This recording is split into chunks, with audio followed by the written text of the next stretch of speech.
ব্যবসা চালিয়ে নিয়ে যাওয়াটা এবং ব্যবসা বাড়িয়ে লাভ দেখাটা সময় সাপেক্ষ এবং বেশ ধৈর্যের ব্যাপার। একটি স্মার্ট পোশাক ব্যবসা শুরু করা সহজ, কিন্তু এটিকে চালিয়ে নিয়ে যাওয়া ভিন্ন ব্যাপার। কিভাবে বাংলাদেশে 2024 সালে একটি পোশাক ব্যবসা শুরু করবেন?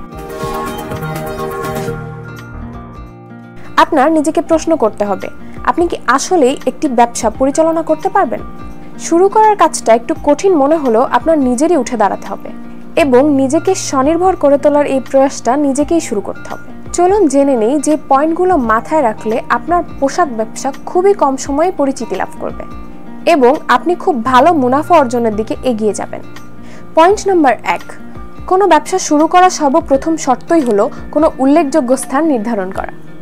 যেহেতু আপনি পোশাক ব্যবসা শুরু করতে চলেছেন, তাই আপনাকে এমন জায়গা নির্ধারণ করতে হবে যেখানে মানুষজনের যাতায়াত বেশি হয়, কারণ যেখানে লোকজনের আনাগোনা বেশি হবে সেখানে ব্যবসা ভালো হওয়ার সুযোগ রয়েছে। 2, ডেকোরেশন। 3, ভালো মানের পণ্য বাছাই। 4, একজন ট্রেনিংপ্রাপ্ত সেলসম্যান। 5, প্রচার প্রচারণা।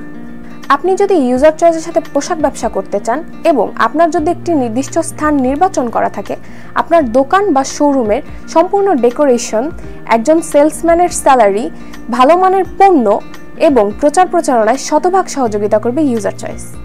বিস্তারিত জানতে ভিজিট করুন আমাদের হেড অফিস অথবা যোগাযোগ করুন আমাদের নাম্বারে। ধন্যবাদ সবাইকে।